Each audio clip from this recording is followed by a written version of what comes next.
Қоңыр Ботей. Денсаулық зор байлық. Халық даналығы. Бірінші бөлім. Қадронды әйелі тастап кетіпті. Бір апта болды үйіне келгелі. Ауылға барған бетте анамның айтқан алғашқы жаңалығы осы. Қант шай салынған қара дорбаның бірін босатып, екіншісінің сыдырмасын саусаққа ілген бетім еді. Желкемнен біреу түйіп жібергендей көзім қарауытып кетті. Не үшін? Дегенді аузыммен ауа қармап алқынып жатып әзер айттым. Денсаулығы бітті ғой байғұс баланың. Баяғы ревматизм жүрекке шапқан. Ана жылы жүрегіне операция жасатқанын білесің. Енді инсульт алып құлапты. Әйелі темір жолдың қызы болатын. Екі баламды бағамын ба, әлде саған қараймын ба деп үйінен қуып шығыпты шармөңкі. Ашуланып тұрсам да анамның ат тергегіштігіне еріксіз езу тарттым. Ағайын туған тұрмақ ауыл аймаққа ат қойып айдар тағып алғыш. Әрі онысы өзіне жарасымды. Бақанастағы қайын сіңілісін құмдағы қыз десе, ол тұратын Ақкөл құмды ауыл болып кеткелі қашан. Ал өзінің төркіні Дегерес, Бесмойнақ секілді тау ішіндегі елді мекендерді төстегі ауыл деп бір ауыз сөзбен қысқа қайырады. Ауылға келін боп түскен сіңлілерін шайға шақырып, көже тамыр болып жүретін бауырмал өзі. Біз төстің қызымыз деп кейде күйделеп кететіні де бар. Енді міне Қазақстанның әлде бір түкпіріндегі әлде бір бекеттен шыққан Қадронның келіншегіне темір жолдың қызы деген ат бұйырыпты. Ой бұ балай деп әйелім сөзге араласты. Астыңдағы атыңа сенбе, қойныңдағы қатынға сенбе деген. Баламай, денсаулығың болмаса ешкімге де керек емессің. Бұл сөзді анам маған қарата айтқаны рас. Ешқандай арам ойсыз айтқаны да белгілі. Бірақ қызым саған айтам, келінім сенде тыңда қағидасын жіті меңгерген ауыл әйелінің келініне жасаған құлақ қағысы екені тағы анық. Қадронның әйеліне бола адуынды енесінен сөз естіп қалған әйелім томсырайып барып басылды. Ал келінін ренжітіп алдым ба дегендей шешем. Менің де аяғым сырқырайтын болып жүр, Алматыға барып қаралмасам болмайтын секілді деп былғары мәсісінің сыртынан балтырын уқалап, зілсіз айтылған айыптауды жуып шайғансыды. Ал мен ол екеуін оңаша қалдырып, қораға қарай беттедім. Оның өз аты Қадырбек еді, бірақ елдің бәрі Қадрон дейді. Менен бір жас үлкен көрші тұрдық. Тату болдық дей алмаймын. 2 күннің бірінде балапан қораздарша шоқысып тебісіп қалатынбыз. 2 үйдің бақшасын бөліп тұрған сым темірден тоқылған қоршау біз үшін мемлекеттік шекарадай маңызды. Ол ар жағын, мен бер жағын күзететін қырағы сарбазбыз. Екеуміздің келісімізсіз бұл шекарадан тірі жан арлы бері өтпеу керек. Қадрон талай мәрте менің ақтабан кәндегімді рогаткамен атқылап, қыңсылатып жіберген. Мен де есемді жіберген емеспін. Қадронның қияр қызанаққа құмар жалмауыз қара тауықтары территорияма кірсе, террорист көргендей тырқыратып қуалаймын. Тауықты таспен ұрма, деп ол айғайлайды. Таспен емес, боқпен ұрдым деймін мен. Бет бақтырмай. Жалма-жан жер сипалап сиырдың жапасын, жылқының жұмыр тезегін іздеймін.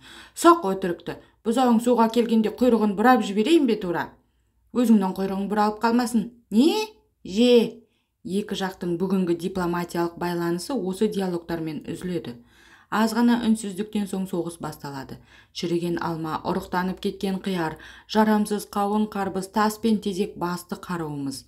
Тисе терекке, тимесе бұтаққа деп лақтыра береміз. Бастысы атқылаған бомбамыз қарсыластың ауласына барып жарылса болғаны. Мұндай қақтығыстарда жеңген мен жеңілген болмайды. Лап етіп тұтанған соғыс өрті үлкендер көріп қойса жалп етіп жылдам сөне қалады. Сырт көзге солай көрінгенмен ішіміздегі жаулық оты сөнбейді. Бықсыған қоламта секілді күні бойы түтіндеп жүреміз. Реті келсе өш алуды ойлап кектеніп кіжінеміз. Ал кейде екі жақ армансыз атқыласамыз. Шағын соғысымыз сілікпеміз шығып шаршағанға дейін созылады. Қадронның бір жақсы жері кек сақтамайды. Бұлқан-талқан боп боқтасып жатқан кезде де қалжыңын қыстырып күлкіге айналдырып жіберуі тез. Екеуміздің қанша мәрте шекара маңында шекіскеніміз есімде жоқ. Әйтеуір шекіссек те кетіскен емеспіз. Бүгін төбелессек ертеңіне ол келіп тұратын ысқырып, немесе мен барамын флягымды қаңғырлатып. Оның үйінің тұсында кәтек қайнардың құдығы бар, су аламын. Мені көре салып ол шығады жымыңдап. Шекеміз тырысып, шылтиып тұрсақ та артынша шынашақ айқастырып қайта достасамыз. Дос, алдағанның басын кес деп серттесеміз. Құшақтасып алып, батыр бала Болатбекті дуэтпен айтамыз. Қадрон ұзын бойлы, аққұба өңді бала. Менің жайым белгілі. Оның белінен келем. Екеуміздің түрімізден сондықтан ұқсастық іздеп керек емес. Бірақ екеумізді бір нәрсе жақындатса, ол кенжелігіміз. Ол үйіндегі 3 ұлдың соңғысы. Менің 2 ағам, бір қарындасым бар, яғни ұлдан кенжемін. Кенже баланың қандай болатыны белгілі. Бізде көп кенжелерде ерке, ойын құмар тентек едік. Қадронды атам Иембергеннің баласы дейтін. Иемберген шақылдаған ашуланшақ шал еді. Менің атам секілді атқа мініп алып ел адақтайтын қытырымпаз емес. Үй күшіктеу болатын. Көп ешкіммен сырласпайды. Өзі құралпы қариялардан саяқтау жүреді. Атама күніне ауылдың насыбайшы шал кемпірлері кезегімен келіп, насыбай атып, әңгіме дүкен құрады. Ол кісіге барып жатқан тірі пенде байқалмайтын. Біз көргелі біреуге бір сабақ жіп ары, бір сабақ жіп бері бермей, бұйығы тірлік кешті. Біздің үйдің өткір балтасы, жақсы айыр тұрмасы, су таситын арба шанасы, көрші қолаңды қыдырып жүреді. Кімге қажет болып қалды, сол келеді де алып кете береді. Ескертіп сұрап алса құдайдың жөні-ау, құдды өзінің дүниесінде қолына іледі де жүре береді. Ал сосын шарқ ұрып ізде. Ақыры бір көршінің үйінен табасың. Біздікі ғана емес, басқалардың құрал сайманы да сол. Кім шөп шабады, жақсы шалғы айыр тұрма сол үйде тасылады. Кім ағаш кеседі, ара мен балтада солай қарай шұбырады. Осы бір ауыз түйіске тек Қадронның үйі араласпайды. Үнемі өз қотырын өзі қасиды. Иемберген шалды былайғы жұрт неміс деп келеке қылатын. Бізде Қадронмен соғысып қалған кездері оны фашист деп мазақтаймыз. Мәніне оншалықты тереңдемейміз. Ел айтқан соң балаларды айта береді. Басқа қалжың оспақты басынан асырып жүре беретін Қадрон үшін фашистен ауыр сөз жоқ. Намыстанғаннан қып-қызыл болып кететін. Езуіңді тілем әкеңнің деп тістене селкілдейді. Қолына түскен затпен жіберіп ұрудан тайынбайды. Сондықтан фашист деуге көп ешкімнің дәті бармайды. Қадронның атасын неміс, өздерін отбасымен неліктен фашист деп атау себебін кейіннен ұққандаймыз. Иемберген соғысқа әдеп кірген бетте тұтқынға түсіп, 5 жыл бойы абақтыда азап көріпті. Кейіннен босанып шыққан соңда Кеңес одағы майдан көрдің ғой деп маңдайынан сипай қоймаған. Қайтадан жер аударып, қара жұмысқа салған, сатқын деп үнемі қадағалауда ұстаған. Содан бекен әйтеуір Иемберген ата күдікшіл, күмәншіл еді. Әлденеге өкпелі адамдай жарты ғұмырын жабырқаулы өткізді. Әлі есімде. Мамыр айының 9-шы жұлдызы болатын. Атам екеуміз кер қоянға мінгесіп, жеңіс тойына арналған мерекеге бет алғанбыз. Қадрон есік алдындағы арық суына қайық жіберіп ойнап отыр екен. «Әй, Иемберген қайда?» деді атам оны көре салып. «Ұйықтап жатыр». «Ұйықтағаны несі? Әй, Иемберген! Иемберген, әй!» Бала ұқсап. Атам аттың басын Қадронға қарай бұрды. Шарбаққа кер қоянды байлай салып, омырауындағы ордендерін сыңғырлатып үйіне кірді. Артынан екеуміз ілестік. Есіктен ентелей енген сәтте байқағаным, Қадронның үйінде мерекелік көңіл күй сезілмейді. Қара көлеңке қоржын тамға әлі көктем кірмегендей ызғар еседі. Төрге тақау салынған сықырлауық кереуетте екі бүктетіліп біреу ыңыранып жатыр. Иемберген ата екен. Әкімбаймысың деп басын көтерді біз барғанда. Иембергеннің аяқ жағына жайғасып отырған атам бізді байқай салып: «Әй, екеуің генералдың адъютанты ұқсамай кер қоянды суғара салыңдашы, ертеңгілік ұмытып кетіппін», деп бізді жұмсап жіберді. Атамның тапсырмасын орындай сала Қадрон екеуміз бұтақтарды бір қарыстан сындырып алып қайық жасадық. Ол 10, мен 10 қайық шығарып жарыстыруға кірістік. Атыздағы судың ағысына қайықтарды тастай саламыз да, құстай ұшып 200 қадамдай жерден тосамыз. Кімнің қайығы бұрын жетеді, сол адам жеңімпаз. Қайық қуалап жүріп әудем жерге ұзап кеткен екенбіз. Атамның дауысы шыққанда ғана бүгін мектептегі мерекеге баратыным есіме түсті. Атам кер қоянға мініп алып көшеде күтіп тұр екен.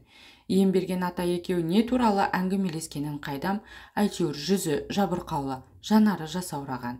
Иемберген ата да, Қадрон да жеңіс тойына барған жоқ. Сол күні кешкісін атам аяғына жағып жүретін медициналық спиртін жартылыққа құйып алып Қадронның үйіне кеткен. Содан түн жарымында әжем барып әзер ертіп келді. «Қартайғанда намазыңды бұзып, бұ не қылғаның?» деп әжемнің күңкілдеп жүргенін, ал атамның: кемпір-ай, сен не білесің? Сендер немістің атын естіп шошып жүргенде, Иемберген сорлы солардың пленінде болған пенде. Ол пақырдың көңілін аулағанымды жасаған ем, кешірер», деп күбірлеп жатқанын құлағым шалды. Артынан атам мен әжемнің бөлмесінен орыс тіліндегі әлде бір әскери ән естілді. Атам көңілденген кездері Катюшаны ыңылдап айтушы еді. Қадрон екеуміз өсе келе жауласуды мүлдем ұмытып жақындасып кеттік. Шекарадағы шағын соғыстар мен бірде тату бірде араз қылған дүрдараздық тоқтады. Достық қарым-қатынас мығым орнады. Бізді жақын қылған көршінің ақысы ғана емес, көшенің намысы. Жаз болса көше-көше болып бәстесіп асық футбол ойнаймыз. Есек көкпар тартамыз. Қыста ауылдың ақ олимпиадасын өткіземіз. Біресе жоғарғы көшенің, біресе төменгі көшенің балалары келеді топырлап. Көтеріліске шыққан мұжықтар секілді бәрінің қолында бір-бір таяқ. Күн ұзақ қызыл шеке болып хоккей ойнаймыз. Хоккейден жалыға бастасақ самоход, коньки жарыстырамыз, одан қалса машинеге жабысамыз. Біздің көшенің намысын қорғайтын батырдың бірі Қадрон. Ойын десе сорайып алып алдына жан салмайды. Қадрон футбол мен хоккейде көбіне қорғаныс шебін күзетеді. Сирағы ұзын, соққысы жойқын. Жүгіріп келіп бар пәрменімен тепкен добы қарсыластардың айып алаңына жетіп жығылатын. Хоккейде де сырықтай оқты. Киіз үйдің оқтарын шығарып алып, хоккей таяқшасының орнына қолданамыз. Құлаштап сермегенде қара шайба ақ қардың үстімен зырылдап барып, қақпадан табылады, немесе әлдекімнің аяғына ұрылады. Шайба тиген баланың маңдайының соры 5 елі. Тобығын ұстаған күйі ойбайлап бірер домалап тұрады. Қадронның осындай алапат ұрысынан өзге көшенің майда балалары сескенеді. Қасына жоламай алыстан қашады. Олар қорыққан сайын Қадрон өршілене түседі. Кей кездері шайба жерден көтеріліп кетіп ауада допша қалықтап ұшатын. Ондайда қарсыластар таяқшаны көтеріп ұрды, қараулық жасады деп Қадронды 5 минутқа ойыннан шеттеді. Ол ойыннан шеттеді дегенше біздің қақпаға кемінде 2-3 голдан кірді дей беріңіз. Сондықтан біз Қадронға ойын басталар-басталмастан ақырын ұршы айналайын деп жалынамыз. Бірақ Қадрон басында жап-жақсы жүреді де, денесі қыза келе бас бермейтін қызба жүйріктей өзіне өзі ие бола алмайды. Самоход жарысында да Қадрон өзгелерге дес бермейді. Өзі секілді өңкүйген үлкен самоходы бар. Бір талпынып жіберу, 5 рет тебіну, жүгіріп келіп жіберу секілді жарыстарда алдыңғы үштіктен түскен емес. Тек конькиге келгенде ебедейсіз деу. Бір қарағанда зуылдап сырғанап барады, енді бір қарасаң сорайып құлап жатқанын көресің. Қыстың орта кезі болатын. Біздің ауылдың жолдары жылдағыдай көктайғақ, жылдағыдай кәрі құртаңдар қалдылдап әрең жүр. Жылдағыдай тағасыз тай құнандардың шаттары айырылып құлап жатыр. Осы көк мұздың үстінде күні түні ерсілі қарсылы жөңкіліп жүретін әрі ит пен мысықтай араз 2 түрлі тіршілік иесі бар бұл ауылда. Оның бірі совхоздың қара жұмысына жегілген трактор, К-700, К-700. Екіншісі азаннан қара кешке дейін қара терге түсіп ойын салатын қара борбайлар. Көліктері шалғайдағы малшыларға жем шөп тартады, күртік қарды күреп жол ашиды, көмір тасиды. Ал балалар олардың жүрген тұрғанын аңдиды. Алда-жалда сіз сол жылдары біздің ауылға барған болсаңыз, көшенің көк мұзында тайғанақтап, қырық аяқша қыбырлап кетіп бара жатқан көліктерді көрген болар едіңіз. Сонымен бірге сиырдың құйымшағына үймелеген қара шыбындай көліктердің құйрығына жабысқан балаларды және байқар едіңіз. Осылардың арасында қоңыр боти киген ұзын бойлы сары баланы көзіңіз шалған болса, біздің әңгіменің бас кейіпкері Қадрон деген сол сабаз. Тракторға жабысу қыстың күні ойнайтын сүйікті әрі қауіпті ойынымыз еді. Көшенің аяғынан тыртылдаған трактор сұлбасы көрінсе, жол жиегіндегі ағаштар мен электр бағаналарының қалқасына жасырына қаламыз. Әлгі трактор тұсымыздан өте бере телешкісіне жармаса кетеміз. Кейбіріміз жіңішке темірдің басын ілмек бізше иіп, көлікке жабысқыш арнайы құрал жасап алғанбыз. Осылайша көшенің арғы беті мен бергі бетіне тракторға сүйретіліп сырғанаймыз да жүреміз. Тракторшы шопырлардың қолына түссең оңдырмайды. Талай мәрте тоқтай қалып монтировкасын лақтырып тырқыратқан. Әсіресе сәткен жынды бала біткенге өш. Өзінің аузы арақтан босамайтын ішкіс. Жұрттың айтуынша 100 грамм ішпей жұмысқа шықпайды. Соляркам таусылды деп конторға сәлем айтып, аяғын аспанға көтеріп жата береді екен. Оның сырын білетін бригадирлер бір шелек соляркамен қоса, бір шиша арағын қоса жөнелтеді. Көп ұзамай көк трактормен қоса сәткеннің өзі де от алады. жұмысты жапырып істейді. Сондықтан совхоз басшылары тентек жігіттің еркелігіне көнген. Сәткен баланы көрсе, шайтан көргенде екіленіп кетеді. Тракторын жыланша ирелеңдетіп көшенің біресе ана қапталына, біресе мына қапталына шығып есалаң адамша бар жылдамдықпен жүйткітіп айдайды. Біздің жабысып алғанымызды байқаса болды, тракторын аңыратып, қатты жүріп барып кілт тоқтайды. Ондайда кейбір тәжірибесі жоқ жас балалар трактордың телешкісіне басын ұрып, мертігіп жатады. Бірақ бәрібір қайтпаймыз. Арғы көшеден көк трактордың сұлбасы шалынса, жапа тармағай төтелей тартып, жолын торуылдаймыз. Түн уағында трактор мен КамАЗ, жүк көліктері табылмай қалса, жеңіл көліктерге де жармаса кетеміз. Бір-екі балаға оларда былқ етпейді. Бірақ 5-6-ымыз қатар жармасқанда Жигулилер өрге қарай тарталмай, көтере малдай көткенжектеп қалатын. Талай жеңіл көліктің артқы бамперін жұлып алып, талай кісінің жетпей желкелерін қиылғыр деп басталатын қарғысын естідік. Бірді-екілі таяқ жегендер де бар. Тракторға жабысудың бір жаман жері аяқ киім шақ келмейді. Су жаңа керзі етіктің бірер аптада табаны қақырап шыға келеді. Сондықтан кейбіреулер конькимен шығатын болды. Самоходымен жабысатындар көбейді. Күллі ауылдың балалары аяқ киімнің зардабын тартып жүргенде жалғыз қадрон ғана сыр алдырмады.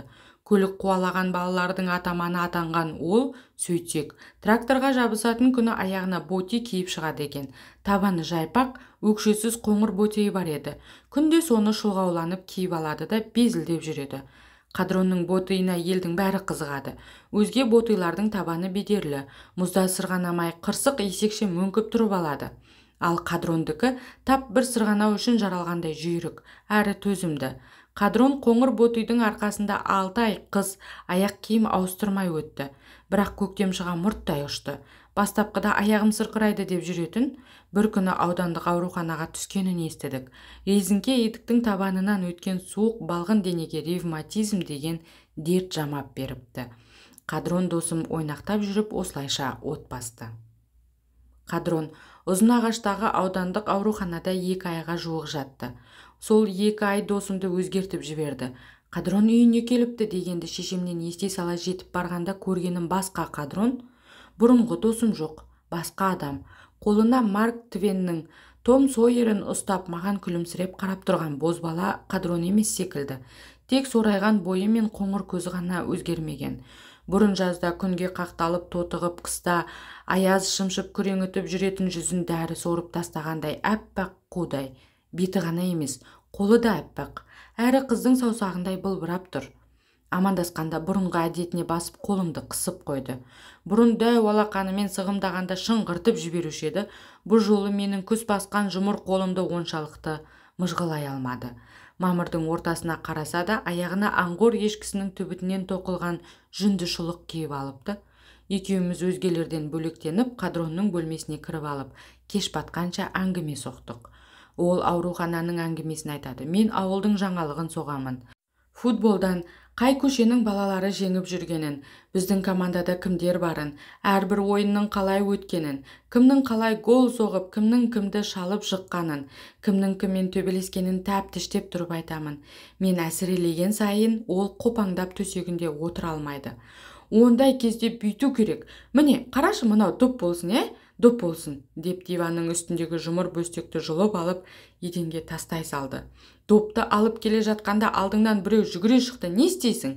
Бұлай сол аяғыңмен тепкен құсап доптың үстінен өткізіп жібересің де, оң аяғымен қайта іліп аласың. Көрдің бе? Міне, бұлай, деп біздің ауылда көп қолданылмайтын алдау тәсілін жасады. Мұны қайдан білесің? Деп таңырқаған мені одан әрі таңғалдыра түскісі келгендей. Допты бұлай, крученный тебу керек. Сонда қақпашыны алдап кетесің, деп бөстектің шетінен ұзын аяғымен бір сүйкеді. Жұмыр бөстек шыр көбелек айналып барып диванның үстіндегі орнына қайта қонжиды. Костя деген досым үйретті, деді. Даусында мақтаныштың лебі бар. Ауруханаға емес 2 ай Қара теңіз жағасындағы Артек лагеріне барып келген адамдай мұрнын шүйіреді. Костя екеуінің басынан кешкен хикаялары көп екен. Соларды баяндағанда Қадронды тіпті танымай қалдым. Түрлі медициналық терминдер мен дәрі-дәрмектің атын бірінші рет естісем де, білместігімді сездірмей бас шұғып отырмын. Байқаймын, досымның өзі де сөзі де өзгерген. Орысша араластырып сөйлейтін болыпты. Денесі толысқаннан болар, жүріс-тұрысы да басқаша. Бойына жаңа әдеттер сіңірген. Бұрын қысы-жазы тақырбас жүруші еді, желке шашы 5-7-дей болып, мойнына қарай жалданып өсіпті. Шаш қайырғаны да қызық. Басын кегжең еткізіп бір сілкігенде көзіне түскен кекілі лып етіп төбесіне қона қалады. Мұнысы аз болғандай ара-тұра терезені ашып жіберіп далаға дзzt еткізіп түкіреді. Бұл түкіріс біздікінен бөлек түкіріс. Екі тістің арасынан сыздықтатып шығарама қалай, әйтеуір шприцтен су атқандай жып-жинақы қалпында алысқа шашырайды. Ол сөйлеп жатыр, әрі осындай өнерлерін көрсетіп үлгеріп жатыр. Мен тыңдап отырмын. Оның әңгімесіне, шаш қойысына, түкіргеніне дейін қызығып отырмын. Мен де кекілімді өсіріп, осы құсап қайырсам қалай болар екен деп қиялдаймын. Іштей қиялдаймын да жаңадан тікірейіп өсіп келе жатқан тақыр шашымды бас қасығансып ұстап қоямын. Қойшы, әйтеуір әжең іздеп жатыр деген хабар жеткенше қадронның әрбір әрекетіне қызығып, пірге қол тапсырған мүриттей ұйып отыра беріппін. Ауырса да қадрондығын істеді. Бастапқыда досымның халін сұрауға бара жатқанда кеудемде аяушылық сезімі болған, бірақ қайтарда оны зор, өзімді қор санап қалғанымды байқадым. Қадронға қызығып қайттым, ауруханаға жата алмағаныма өкінгендей қызғанып қайттым. Ақыры арманым орындалды. Қадронның ауруханадағы хикаялары түгесіле бастағанда ойламаған жерден мен де сырқаттандым. Басында күркілдеп жөтеліп жүретінмін. Тұмауратқан деп әжем қойдың майымен сылап, шешем компресс тартып, күнде кешкілік үйдегілердің барлығы улап-шулап шоколад, кәмпит береміз деп жүріп әзер дегенде Қытай пияз жегізетін. Бірақ жөтел кетпеді. Уақыт өте келе ауа жетпей алқынатынды шығардым. Ақыры аудандық дәрігерлер демікпе диагнозын қойып, Алматының шетіндегі балалар ауруханасынан бірақ шықтым. Әке-шешем шыр-пыр болып жүр. Ал мен ауырғаныма аздап қобалжысам да іштей разымын. Қадронмен теңесетін болдым. Мен де Костя секілді орыс достар табамын. 1-2 айда орысша үйреніп алып, Қадронға ауруханада болатын түрлі қызықтарды әңгімелеп беремін. Өйтемін, бүйтемін деп қиял қуамын. Ол Ұзынағашта жатса, мен Алматыға келдім. Одан асып түстім деген мақтангершілік те жоқ емес. Бірақ алғашқы ине жамбасқа шаншылып, аурухананың төсегінде елегізіп ұйықтай алмай шыққан бірінші түн-ақ әлгі мақтаныш сезімі сетінеп сала берген. Қадрон әлде әсірелеп айтады, әлде жанынан шығарады. Ауруханада ешқандай адам қызғар дүние жоқ екеніне бір аптаның ішінде көзім жетті. Әрине, мұнда да балалар көп, бірақ барлығы дімкәс. Қиқылдап, шиқылдап, жөтеліп, тұншығып жатқан өзімнен өткен көксауларды көргенде зәрем ұшып құтым қашады. Мен секілді демікпенің алғашқы сатысында жеткізілген балалар да бар. Солар бірігіп алып ойынның түбін түсіреміз. Аптасына сары жигулиді телетіп әкем мен шешем келеді. Екеуі 2 дорба азық түлік әкеледі. Сонымен қатар қалада тұратын нағашылар мен туған туыстар бар. Олардың бәріне әжем қоңыраулатып тыным бермейтін көрінеді. Кезек-кезек тамақтасыйды. Күлшелі бала сүйкімді деген. Республиканың алыс бір түкпірінен келіп емделіп жатқан, ағайындары айына 1 ат ізін салатын балаларға қарағанда менің абыройым жоғары. Әкелген тағамдардың дәмдісін жақын достармен бөлісіп жейміз. Артылғанын өзгелерге үлестіреміз. Медбикелер мен дәрігерлерге де сыбаға беремін. Бәрі мені жақсы көреді. Бәрі менімен дос болуға құштар. Осылайша бірер аптада ауруханаға да үйреністім. Жамбас етін шұрық тесік қылған ине мен кермек дәмді дәріге де көндіктім. Бәрі жақсы. Тек түсте ұйықтатып қоятыны жаман. Күні бойы үй көрмейтін, кешкілік талып жығылғанда ғана ұйықтайтын ауыл баласын тапа-тал түсте төсекке таңып қоюдан артық қорлық жоқ шығар. «Поворачиваемся к стенке» деген медбикенің айқайы шыққанда шекем тырыса қалады. Бастапқыда ұйқысы келмеген адамды ұйықтатып қою деген заңды кім шығарған? Бүйткен тихий частарыңның қызын ұрайын деп атамның сөзіне салып талай боқтадым. Көзім ілініп кеткенше көрпенің астында күбірлеп күңкілдедім. Сөйтіп жүріп түсте ұйықтауға да дағдыланып алдым. Ауруханада 1,5 ай жаттым. Қадрон екеумізге 1 жылға жетер әңгіме жинап қайттым. Бірақ дер кезінде ол хикаяларды айта алмай қалдым. Дәрігерлер барған бетте саумал ішкізіңіз депті. Әкем үйге соқпастан жайлаудағы Жұмантай жекжатының үйіне апарып тастады. Жұмантайдың әйелі Нұрхан көк шелекті қарына іліп 5 мезгіл бие сауады. Ол желі басына бет алғанда кішкене кесемді көтеріп қоса ілесем. Дәкемен сүзіп жіберіп, жып-жылы саумалды қарным сыздағанша сіңкілдетіп ішемін. Құлындар өздеріне тиесілі сүтке ортақтасып жатқан маған көздерін төңкеріп, алая қарайды. Оларды қызықтыра түскім келіп, саумал қотарылған шелек бетіндегі көбікті қолыммен көсіп алып, аузымды толтыра асаймын. Шашымды саумалмен сылап, қайырып қоямын. Ол кезде Қадрон секілді шаш өсірген болатынмын.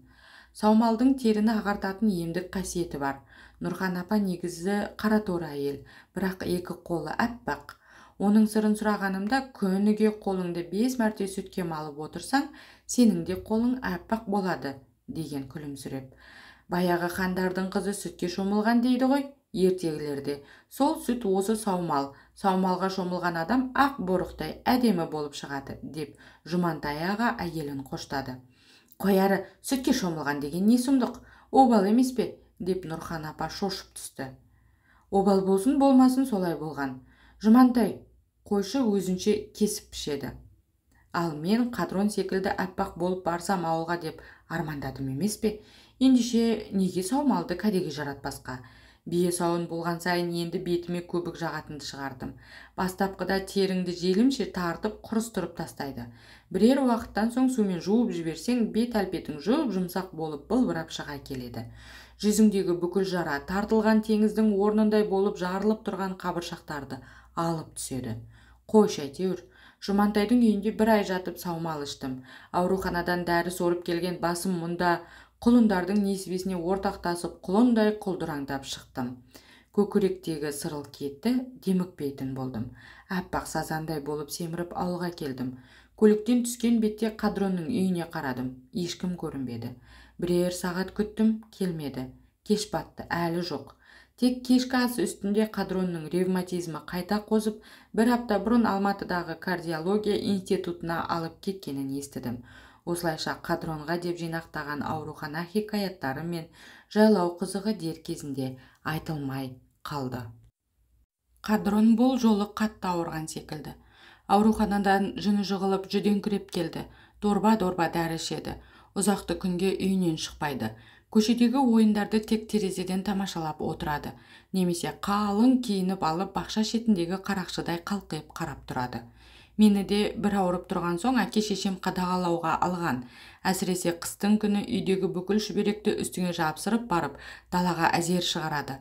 Қалың жемпірдің сыртынан әжем тіккен жилетке, одан кейін барып күртеше киесің. Бұрындары хоккей ойнағанда бусана бастасақ, аязды күні шешініп тастап күресуші едік. Енді құлақшынды бастан алмау басты міндет. Оған қоса тұмшалап бөкебай орайды.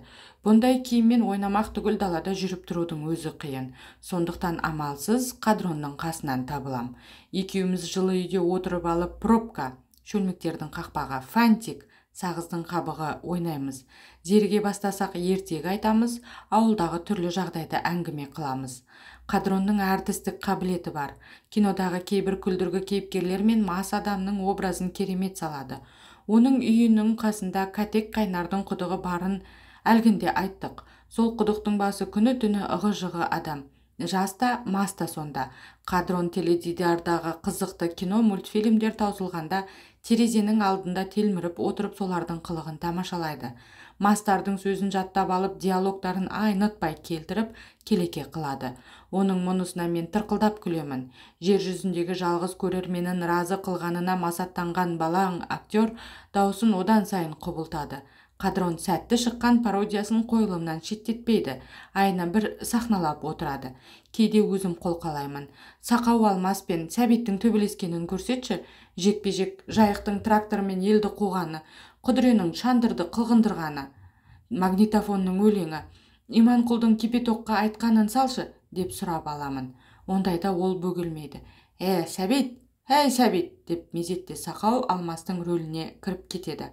Артынша сәбит болып шешініп тастап атып шығады. Екеуден екеу арақ ішіп отырып керілдесіп қалып, ақыры төбелесейін десе бір-біріне батпай тұрған. Айналасында ажырататын адам жоқ болған соң, құры гүжілдесіп тарқаған екі құрдастың болмысын керемет ашады. Мен үшін тұрасың ба? Тұрам, мен де тұрам. Ық, деп ықылық атады. Сен үшін бой адамның мұрнын бұзам. Әкеш бетті, мәз саған, бұлш еткізіп ұрады. Сәбит, қатын екенсің ғой, Сәбит, түсім түсіп қалды, алтын түсім түсіп қалды, деп кемсеңдеп жылағанда, мен шыдай алмаймын, ішімді басып қадронның сықырлауық төсегіне құлаймын. Ол ары қарай жалғайды. Алтын тіс дегенде ести сала Сәбиттің жетіп келіп екеулеп сіріңке шағып алтын тісті іздегені. Оны тауып алып, бір жәшік араққа өткіземіз деп коммерсанттардың үйіне бет алғанын нәшіне келтіріп айтады. Оған күлісіп алған соң келесіге өтеді. Кипяток 100 грамның ішінде бұрқ-бұрқ қайнайды деп басталатын Иманқұл серінің ел жұрт барқылдап сөйлейтін мінезіне қарап кипяток атап кеткен Тұрсын деген ағамызға айтқан әзілін төгілдіреді. Қадрон осылайша әркімді бір мазақтап отырғанда маған оның ешбір жері ауырмайтын адам секілді көрінетін. Бір рет осы күмәнімді айтып қалғанмын. Ол мұң шалған жанарымен сынай қарап мырс етіп езу тартты. Бар айтқаны, түні бойы сырқырағанда ұйықтай алмаймын. Әсіресе сол аяғым қатты ауырады. Ол қақсағанда мына жерден кесіп тастағым келеді, деп қара санын алақан қырымен бір ұрды. Артынша тереңнен тартып күрсінді де жанарын терезеге аударып әкетті. Далада біздің достарымыз самоход жарыстырып жатқан болатын. Екінші бөлім.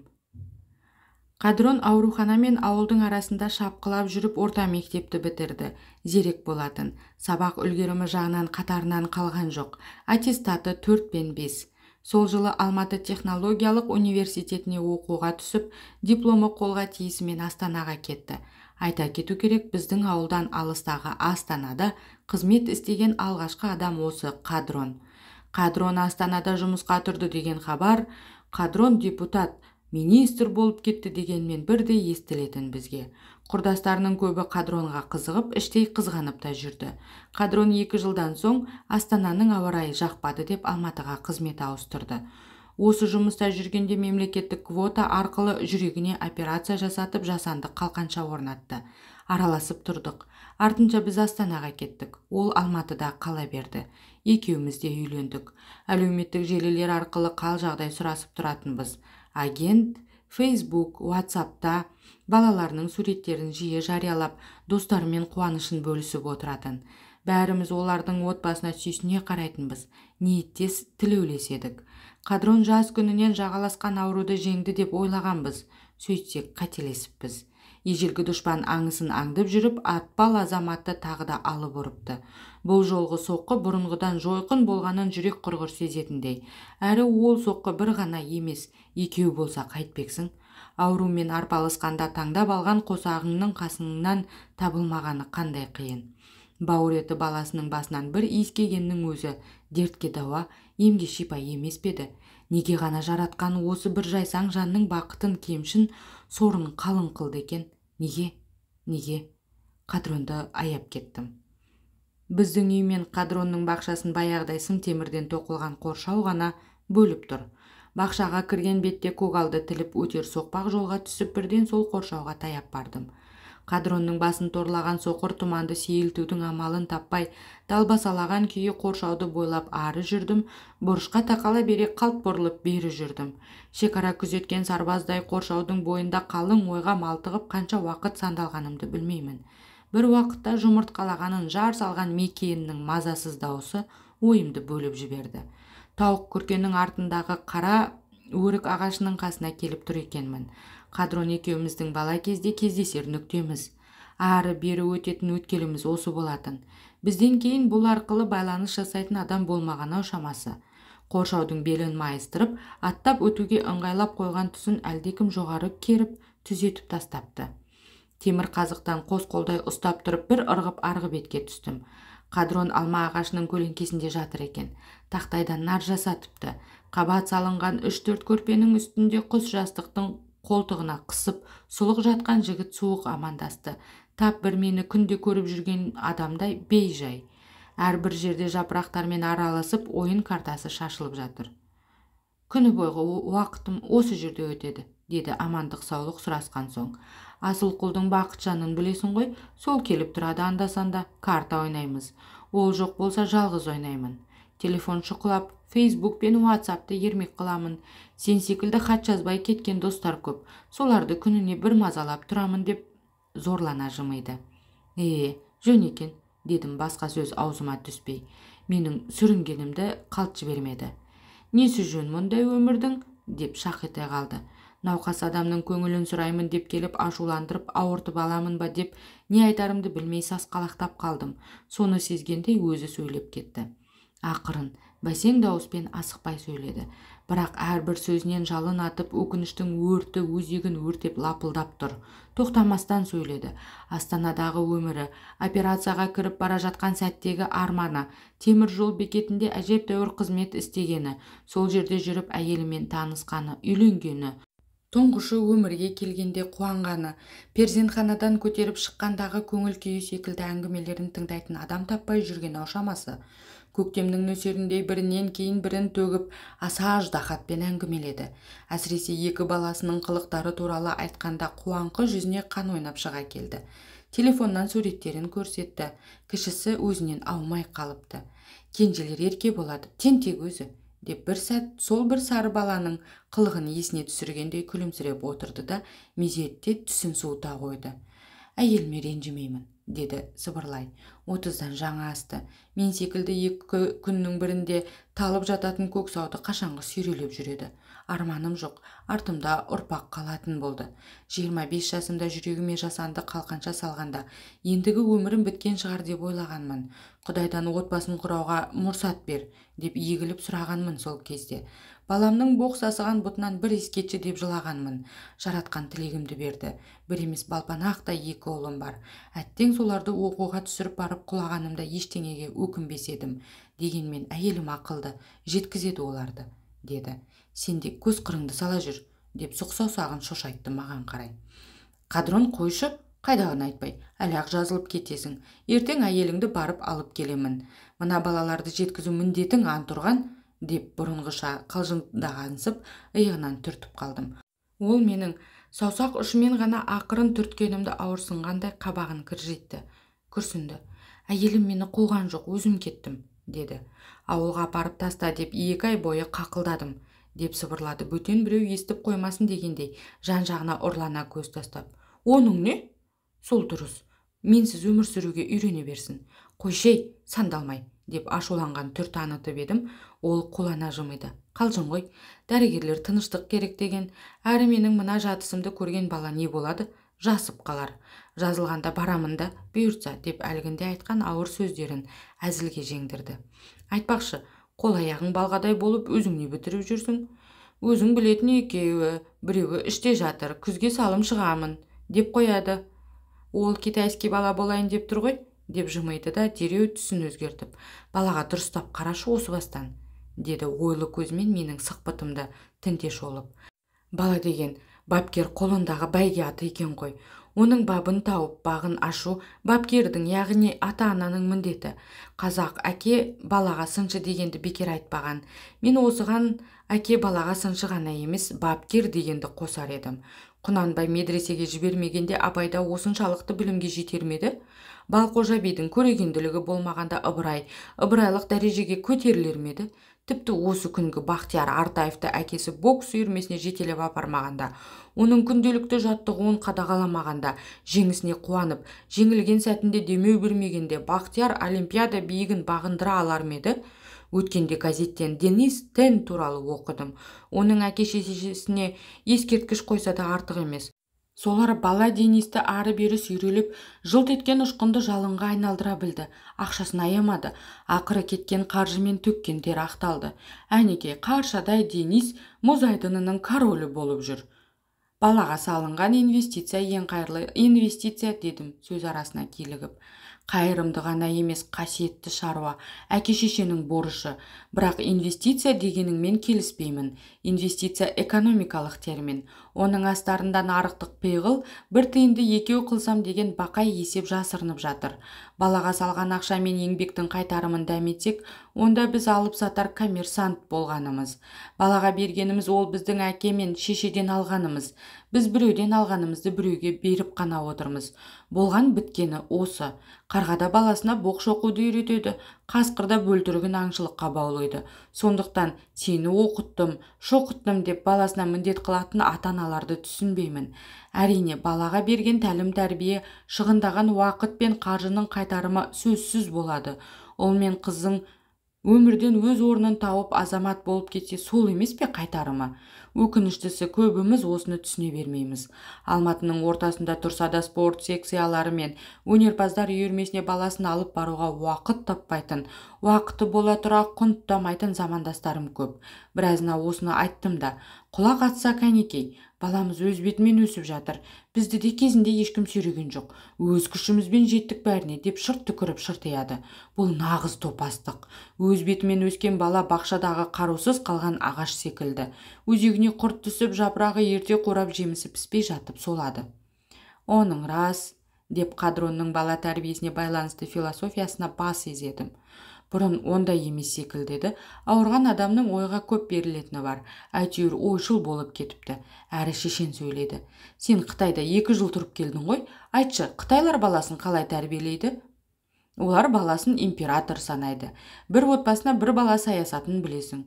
Осы қазір шамамен 100 миллион отбасында жалғыз баладан, яғни ол баланың әке-шешесі, өз ата-әжесі және нағашы атасы мен апасы бар.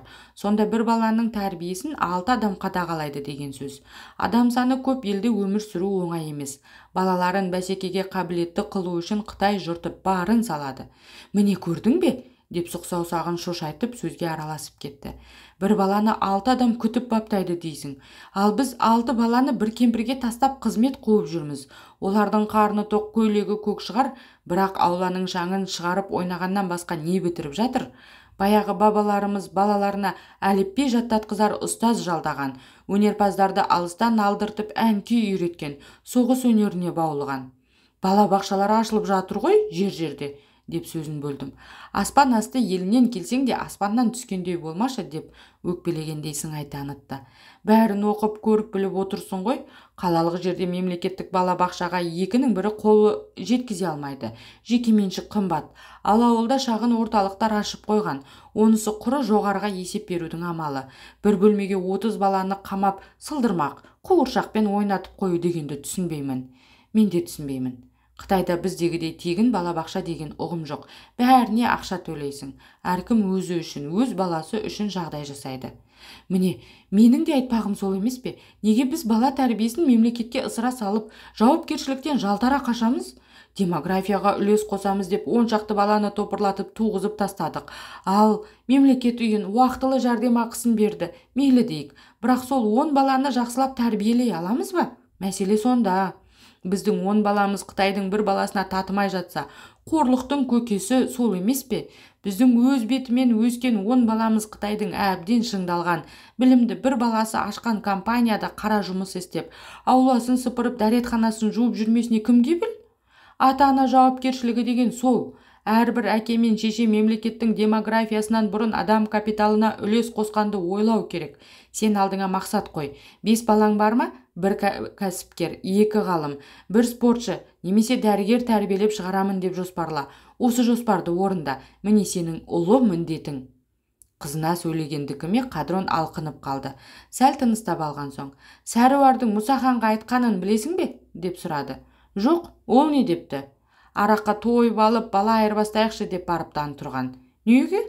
Енді 9 ұлы Мұсаханның 3 баласына татымай жатса күйінген әке не істемек? Ас ішіп, аяқ босатар 9-ын түгел берейін.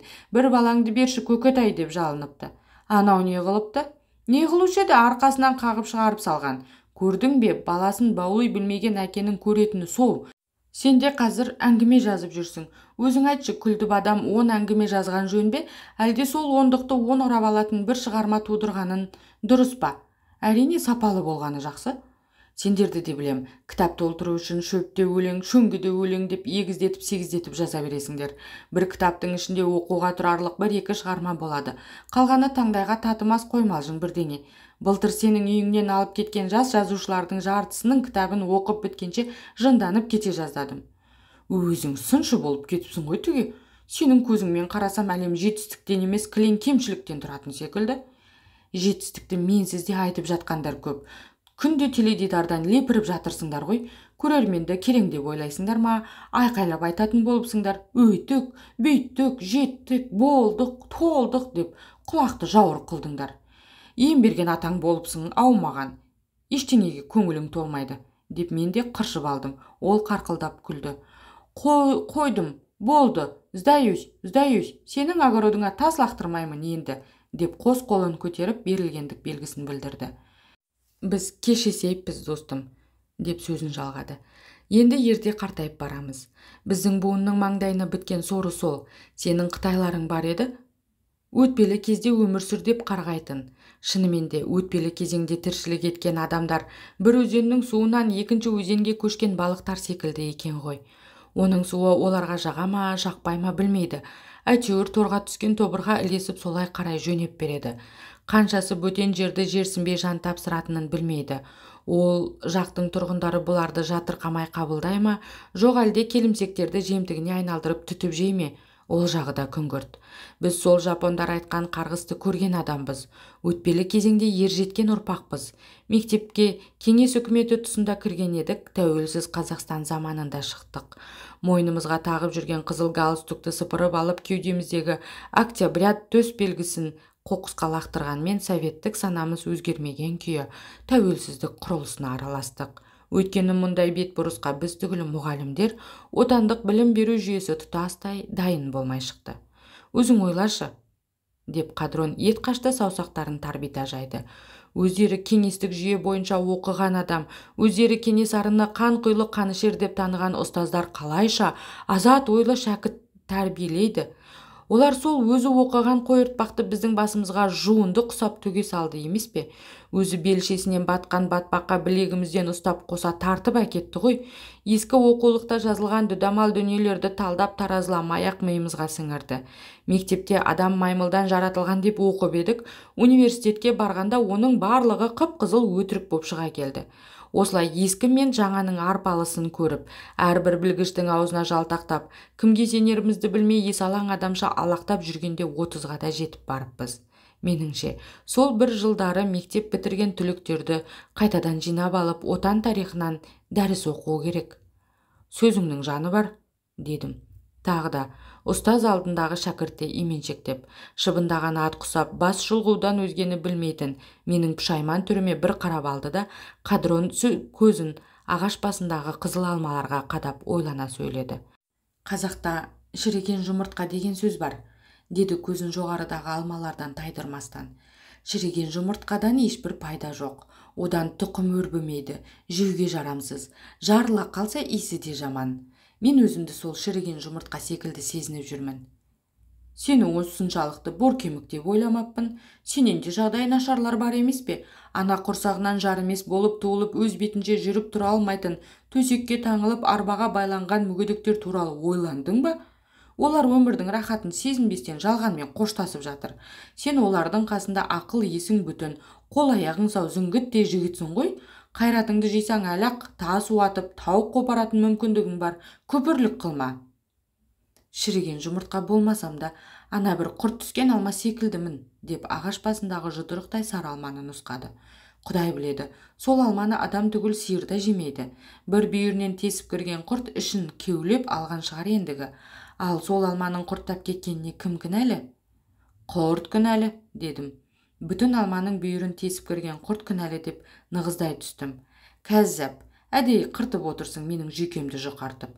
Ол құрт пен алманың түк күнәсі жоқ. Бірінің міндеті жеу, екіншісінікі желену. Алмаға бәрібір кім жесе де, құрт жеме әлде адам жейме маңызды емес. Біз кінәліміз. Осы үйдің адамдары кінәліміз. Алма ағашын қаптатып егіп, оны күтімге алмағанымыз үшін кінәліміз. Көктемде діңгегін бір уақ әктеп қоюға да ерінеміз. Осы қазір мына ағаштың алмасы түгіл, діңгегінің өзі шіріп жатыр. Сонда да бейшара ағаш жыл сайын жеміс береді. Өзінен басқаны ойламайтын адам деген тоң мойын мақұлыққа қызмет етеді. Ал адамның өзі бүгінде құрттап бітті. Жүрегін дүние деген құрт жаулап алған. Байдың да кедейдің де жүрегі құрттап кеткен. Дүниенің құрты түспеген бірде-бір жүректі таппайсың қазір. Философ болып кетіпсің. Әрбір құбылыстың астарын ақтарып, жілігін шағып тастайсың. Шіркін, сенің толғамдарыңды түгелдей жазып алса ғой. Ауру адамның барлығы философ. Бірақ олар данышпанмын деп даурықпайды. Өйткені олар сендер көлеңкесінен шошып жүрген өліммен күнде сөйлеседі. Бізді қайтесің? Деді аз-маз үнсіздіктен кейін. Онсыз да кемеңгерлер көп өмірде. Алысқа бармай-ақ Фейсбукке кірсең небір білгіштер Оразалының тауықтарындай тізіліп отыр емес пе? Солардың қолынан іс келер келмесін білмеймін. Әйтеуір ақыл айтудан аяқтыға жол, ауыздыға сөз бермес. Бәрі ғұлама, бәрі данышпан. Кеңкелестің өзі кемеңгер. Қан мен тердегі Судыр Ахмет ше? Ауызбен орақ орады, белі талмайды әсте. Интеллектуал білгіштер аз. Бірақ білгіш болып көрінетіндер көп. Өкініштісі, соңғысының жолы болғыш, жарнамасы жер жарады. Бірақ солардың беті жып-жылтыр болып, жылмайып тұрғанмен іші қуыс. Сөзінің сөйлемен нәрі жоқ. Жесең ішіңді кептірер Қытайдың алмасы секілді дәмсіз. Одан да құрт алса да, сенің бақшаңның алмасы дәмді, деп түрегеліп барып, жерге түскен қызыл алманы бет орамалға сүрте салып қарш еткізіп тістедім. Әрине, құрт та сен секілді, деп мырс етіп күлді. Тәттіге үйірсек, дәм сөйлі жоқ қағаз секілді қаудырлаған жемісті не қылсын олар, деп шіріген алма ұғымын одан әрі тарқатып кетті. Не десең де шіріген алма атағын менен тартып ала алмайсың. Балғын шағымда өзегіме құрт түскен, енді сол мүжіп жеп жатыр. Бір күні сабағымнан үзіліп түсермін. Ешкімге керексіз болып шіріген күйімде топыраққа айналармын. Өзекті жанға өлім нәсіп. Бәріміздің барар жеріміз бір. Топырақ біздің тегіміз. Ертеме кешпе жер ана баласын бауырына алады. Өзің пессимист болып кетіпсің. Өмір оптимистердің арқасында алға жылжып келеді. Осыны ұмытпа. Сол оптимистерің бізді арандататын. Жердің байлығын түгесіп, енді өзге ғаламшарларға көз сүзіп отыр. Айдан жер сатып алып жатырмыз, неткен тойымсыз мақұлықпыз, түсінбеймін. Экономиканы дамытатымыз деп экологияны құрттық. Табиғаттың заңдылықтарын өздерінің топас теорияларына бағындырмақ. 62-ші жылы аспанға Гагарин ұшып еді. Ойбай, өзімізді құдай сезініп кеттік. Астық тасыдық. Ақыры табиғаттың заңдылығына қарсы тұру мүмкін емесін сезіп састық. Алысқа бармайық. Арал теңізінің тартылуының себебін әлі білмейміз. Әр нәрсені сылтауратып, жақауратамыз. Мен білсем, аралдың түбіне жеткен Байқоңыр. Өткенде қызылордалық бір жазушы журналистің жазғанынан оқыдым. Аралдың суы тура Байқоңырда алғашқы ұшырылымдар басталған уақыттан бері шөгінген. Қазақ экологтарының әлі кеңестік кезеңдегі тұжырымнан аса алмай жүргені әрине өкінішті. Бір зымыранды ұшыру үшін бір көлдің суы кетеді деседі деп қадронды қоштап қойдым.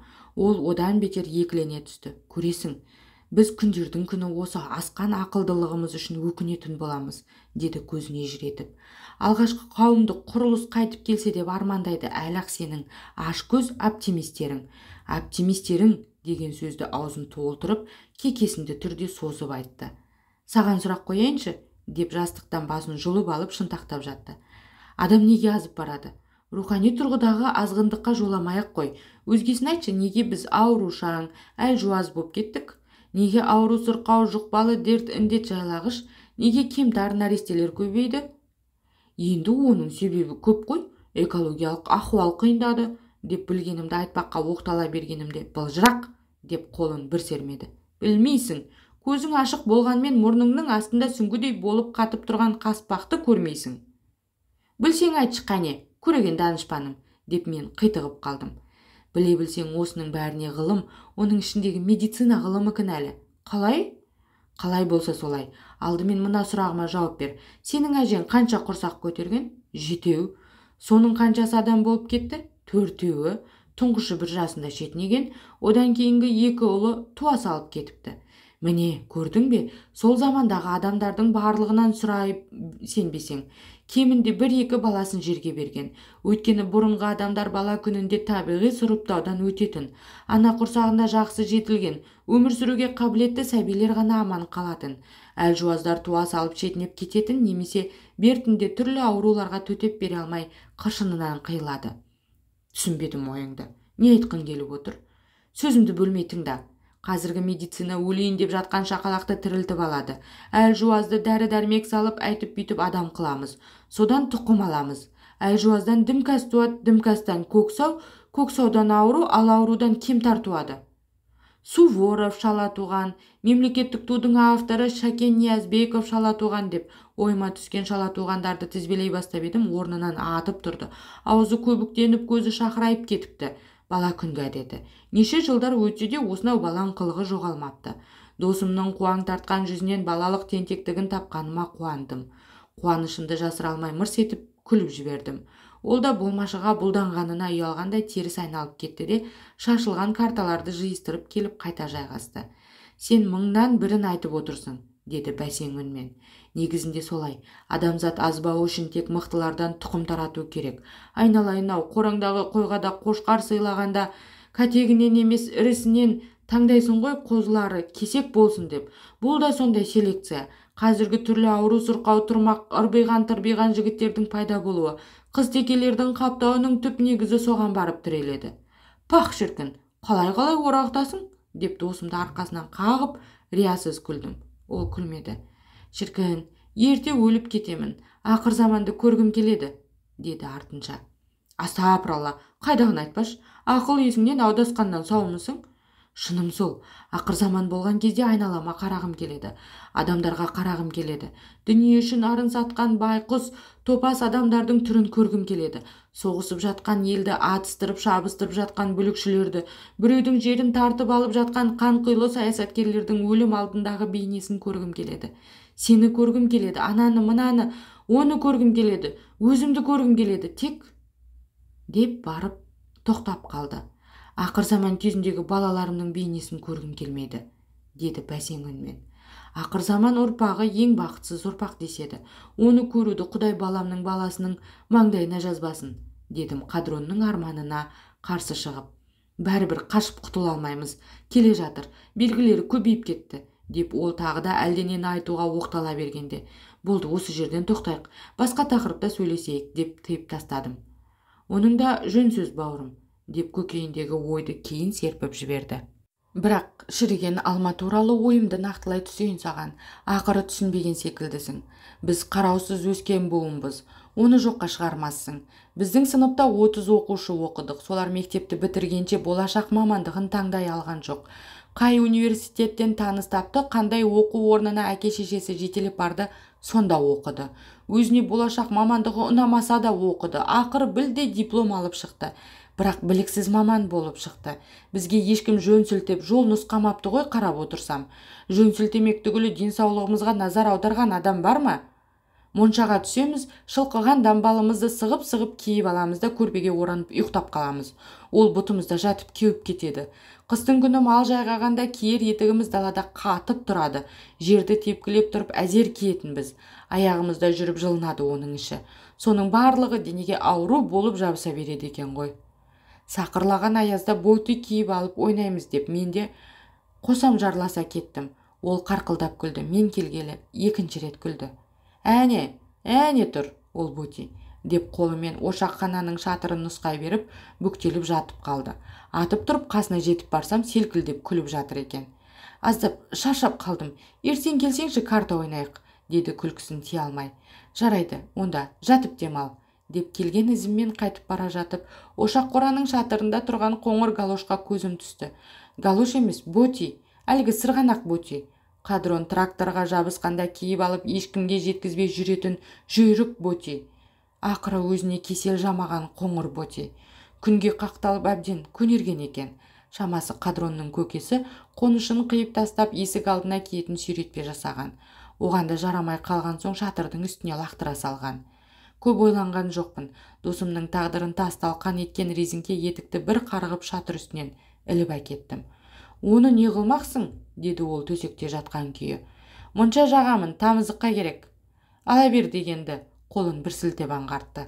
Қаскүнем ботыйдан кек алуға асығып үйге қарай адымдай бастым. Қоршаудан секіріп өттім де, моншаға қарай бет алғанымда қалта телефоным безілдеп қоя берді. Қадрон екен. «Қоңыр ботыйды өртемей ақ қойшы», деді салған жерден. «Ол да мен секілді бейбақ қой. Одан да балаларыңның денсаулығына дұрыстап қарашы». Жауап қатуға дәрменім жетпей байланысты үзе салдым. Көзімнен ытқып шыққан тамшылар қоңыр ботыйға шашырады. Ол да «менің не жазығым бар» деп тұрғандай көрінді. 31 мамыр 2015 жыл, Бейжің. Есболат Айдабосын.